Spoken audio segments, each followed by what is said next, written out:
लोग कहते हैं जिंदगी की राह कठिन है।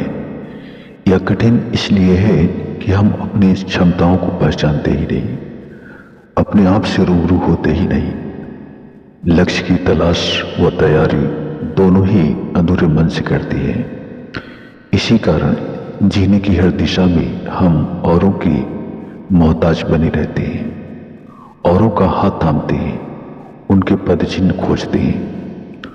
आखिर कब तक औरों से मांगकर उधार के सपने जीते रहेंगे? कब तक औरों के साथ तुलते रहेंगे?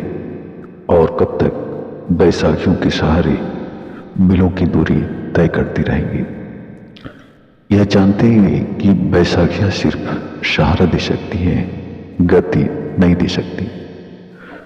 मनुष्य जीवन में तभी ऊंचा उठता है जब उसे स्वयं पर भरोसा हो जाए कि मैं अत्यंत शक्ति संपन्न हूं, ऊर्जा का केंद्र हूं। अन्यथा जीवन में आधा दुख तो हम इसलिए उठाते फिरते हैं कि हम यह समझ ही नहीं पाते कि सच में हम क्या हैं। इसलिए जिंदगी कठिन है। हमें जिंदगी को कठिन मानते हुए ही जीना चाहिए और हमें बिना समय, बिना भाग्य, बिना परिस्थिति, बिना अवसर व व्यक्ति की प्रतीक्षा किए बगैर इससे कठिन जीवन के संग्राम को कुछ कर सकने के हौसले जीतने के लिए अग्रसर होना चाहिए। एक महत्वपूर्ण पुस्तक द रूटलेस ट्रैवल्ड के लेखक यम स्कॉट पैक एमडी यह कहते हैं कि जिंदगी कठिन है। एक महान सत्य है, क्योंकि जब हम सचमुच इस सत्य को जान लेते हैं कि जिंदगी कठिन है तो उसे अच्छी तरह समझ लेते हैं, स्वीकार कर लेते हैं, तो फिर जीवन कठिन नहीं रह जाता। अधिकांश लोग इस सत्य को नहीं देख पाते या देखना नहीं चाहते कि जिंदगी कठिन है। इसके बदले वे संताप करती रहती हैं। वे उनकी विकरालता, उनके बोझ को ही शिकायत करती रहती हैं। परिवार में, मित्रों में इसी बात का रोना रोती रहती हैं कि उनकी समस्याएं कितनी पेचीदी और कितनी दुखदायी हैं, और उनकी नजर में ये समस्याएं न होती तो उनका जीवन कितना सुखद और आसान होता। उनके लिए ये समस्याएं उनकी अपनी करने का फल नहीं होती, वे तो उन पर औरों के द्वारा थोपे गए अभिशाप होती हैं।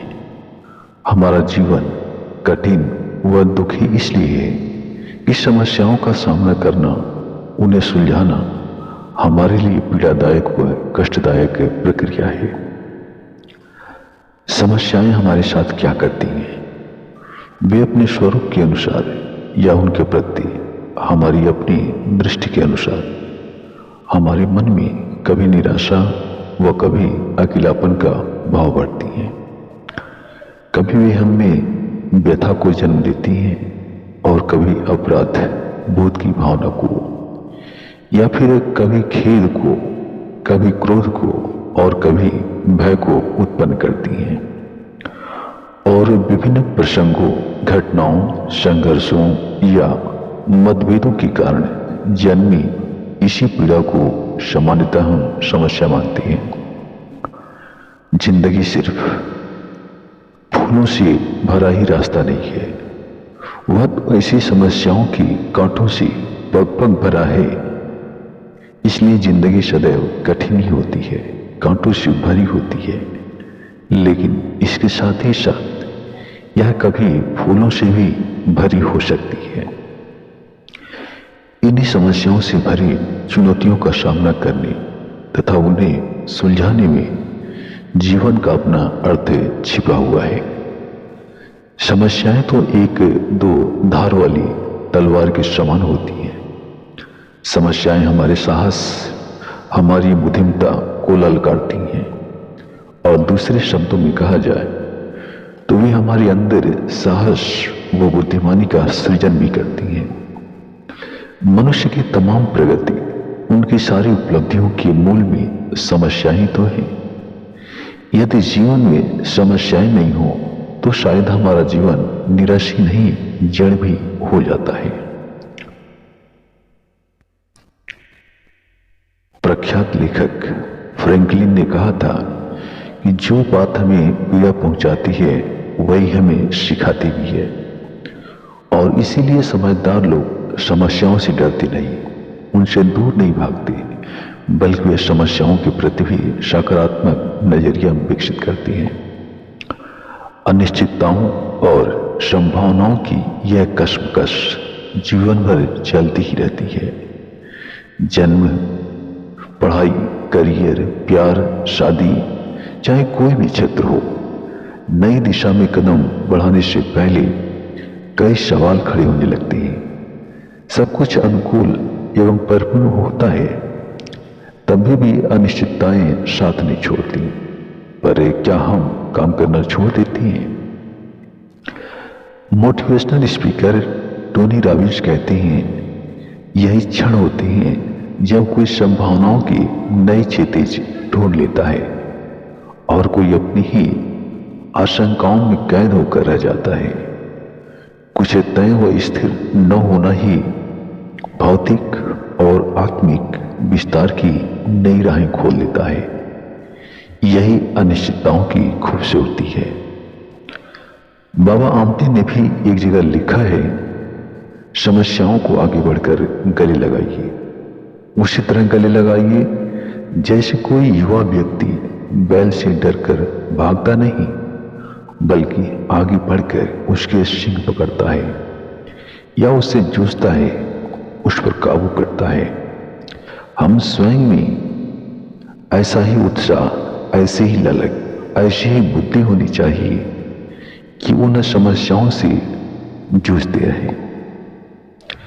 सफलता व संघर्ष साथ साथ चलते हैं। चुनौतियां केवल बुलंदियों को छूने की नहीं होती, खुद को वहां बनाए रखने की भी होती है। ठीक है कि ये काम करते करते हम उसमें कुशल हो जाते हैं, उसे करना आसान हो जाता है, पर वही करते रह जाना भी हमें अपने ही बनाए सुविधा की घेरे में कैद कर लेता है। रोम के महान दार्शनिक सेनेका कहते हैं, कठिन रास्ते भी हमें ऊंचाइयों तक ले जाते हैं, पर हमें से अधिकांश लोग इतने बुद्धिमान व ऐसे उत्साह से भरे नहीं होते। समस्याओं में छिपे दर्द से बचने के लिए हमेशा अधिकांश लोग उन समस्याओं से कतराने की कोशिश करते हैं। हम ऐसे लोगों से मुंह मोड़ना चाहते हैं, उनके प्रति उपेक्षा का भाव रखना चाहते हैं, उन्हें भूल जाना चाहते हैं। सोचते हैं कि ऐसा रुख अपनाने से शायद समस्याएं अपने आप गायब हो जाएंगी। कभी कभी इन समस्याओं की उपेक्षा करने और उन्हें भूल जाने के लिए मादक द्रव्यों का भी सहारा लेते हैं, जैसे सिगरेट, शराब व नींद की गोलियां। समस्याओं से आगे बढ़कर जूझने की बजाय हम उनसे बचकर निकल जाने की कोशिश करते हैं। उनकी पीड़ा भुगतने के बजाय हम उनसे दूर भाग जाना चाहते हैं।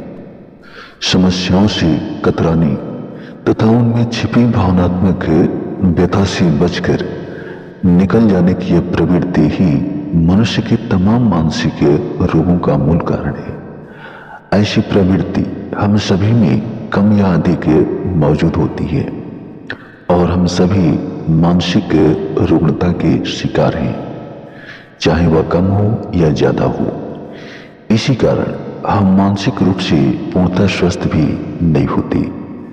कभी कभी हम समस्याओं का अस्पष्ट व बुद्धिमानी से भरा समाधान खोजने के बजाय कल्पना लोक में विचरण करते हुए उनसे छुटकारा पाने की भी चेष्टा करते हैं। एक ऐसे कल्पना लोक में जो यथार्थ से व वास्तविकताओं से बहुत ही दूर होता है। यह भी एक प्रकार से समस्याओं से भागने के लिए एक नशे जैसा ही होता है।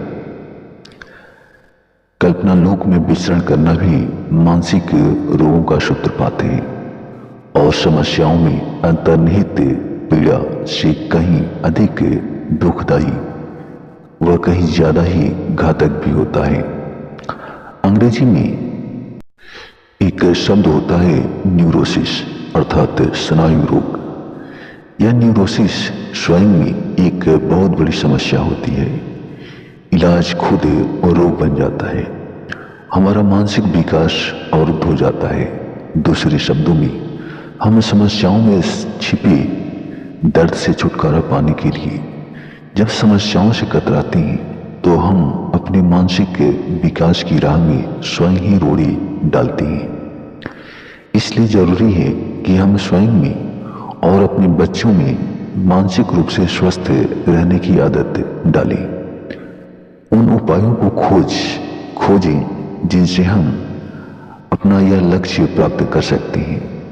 हमें स्वयं की क्षमताओं से जूझना वो उनसे होने वाले दर्द को भी सहना सीखना होगा। क्या ये कठिन बातें हैं जिनके लिए हमें कठोर परिश्रम व अभ्यास की जरूरत पड़ती है? जी नहीं, यह बेहद आसान है। 10 वर्ष का बच्चा भी उन्हें सरलता से अपना सकता है, लेकिन अक्सर बड़े बड़े लोग उन्हें अपनाना भूल जाते हैं और अंततः स्वयं ही अपने पतन का कारण बनते हैं। समस्या यह नहीं कि ये बातें कठिन है, बल्कि हम उन्हें अपनाने की इच्छा शक्ति ही नहीं रखते। इन बातों के जरिए ही हम समस्याओं में छिपे दर्द का सामना कर सकते हैं।